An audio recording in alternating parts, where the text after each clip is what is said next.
What up, fight fans, fight world? It's your boy Stonebone Boxing, here with another video. Yeah, man, it's just a little more to the Crawford, more to Wilder Fury weekend. And we had the Kell Brook, Terrence Crawford run in. And now we have Bob Arum on the Boxing Voice saying that Kell Brook is a possible next opponent for Terrence Crawford.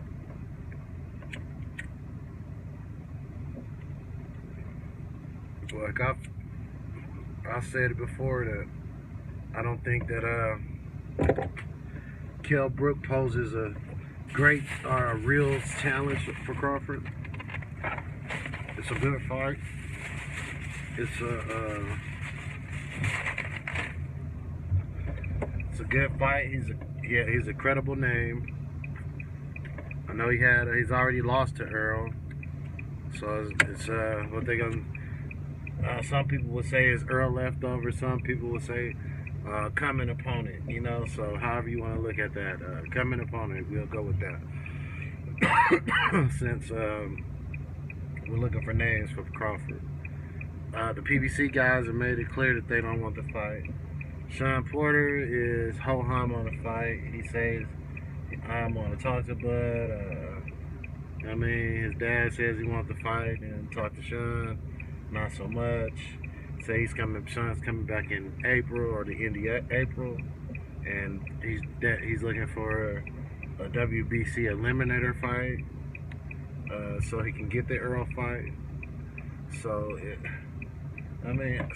basically what we're coming down to is Kell Brook.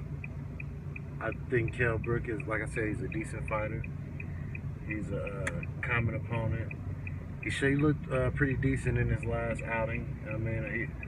I could say the competition wasn't the strongest or the sternest. DeLuca was a decent opponent, former Marine, or Army or something. I'm not sure. I know Armed Forces, but can't remember which one exactly. So, he's a big size welterweight. It's a good name for Bud. Based off a lot of the fights that could possibly happen. I heard when people heard about the Chris Van Heerden and all that shit, they jumped on immediately thinking he was fighting Bud, and he's not. Bob Arum made that clear, said it's not happening. So I don't know. It's like I said, it's getting slim. They wanted the Pacquiao fight. I don't think Pacquiao wanted to fight. He had the opportunity to fight him when they was on the same company, so I don't think that's gonna happen. Earl don't want that fight. We're gonna have to see what happens with his comeback fight. So a lot of things going on. Danny's gonna duck his mandatory and probably not even get the Earl fight, but wait for Earl. So if he fights Earl, I won't consider it a duck. But if you don't fight Earl and not take his mandatory challenge from Bud Crawford, that's a big problem. Also, I don't know, I guess that's pretty much. Bud did say Ugas is a good fight.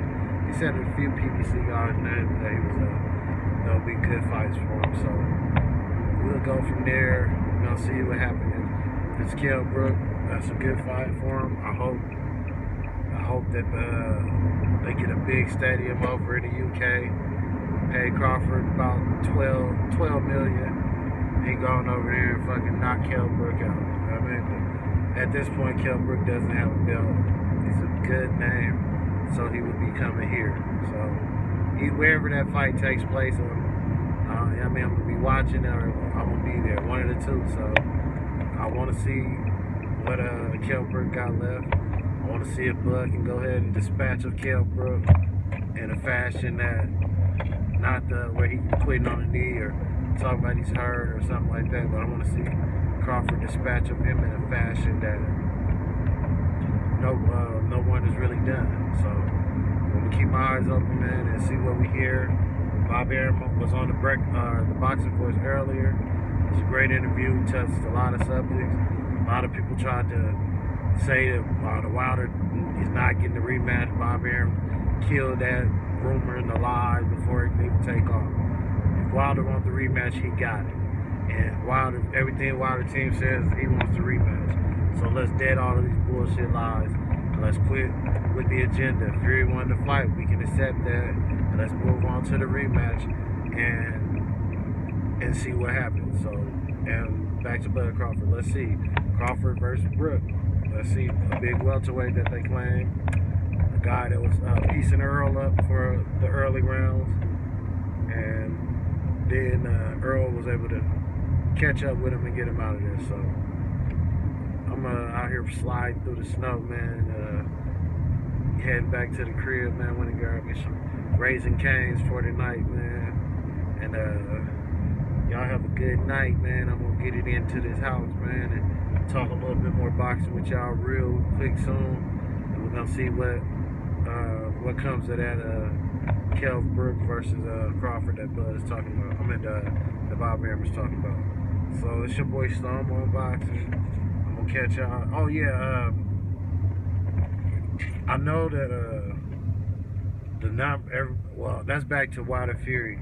I know the numbers hasn't been released yet, but just from the environment, the atmosphere, I don't even want them to release the numbers. I want them to just say, hey, we did 1 million buys, and just say fuck it.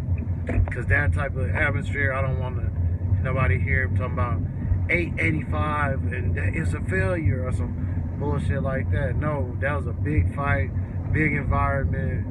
The motherfucking rematch is gonna be probably just as big as goddamn Mayweather Canelo, Mayweather De La Hoya, somewhere. Whatever it is gonna double in the third one. So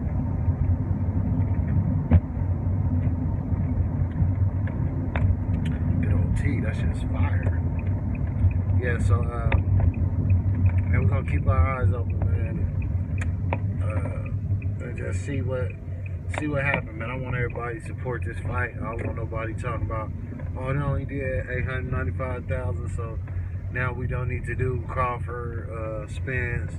I don't want to hear none of that shit. I want to hear this shit was a success, and we're gonna do the third one, and then after that we doing Crawford spins. I want to hear that from ESPN. I want to hear that from Fox. I want to hear that from all of them guys. I don't want to hear none of the bullshit. I want to hear we had a great turnout. The environment was crazy. The fans was everywhere. It was an epic night, and I want everybody to support these fights. And now, once they announce that the contract is signed for the rematch for Wilder Fury 3 or the trilogy, then we need to push for Crawford spins, and we need to get that either, if we can't get it this summer because they're doing the rematch, we need to have it the end of the year or next year, June. I mean, we can't, that needs to be the date that's set for Crawford spins, next Juneteenth, next sometime that is where it's going to be good travel time, or preferably when everybody out of school. So June will be great where everybody got the kids out of school, everybody can travel, we pick a great venue and we get there. So I'm going to catch y'all on the next one, man. It's your boy Storm on Boxing. Just hitting you with another video. Peace.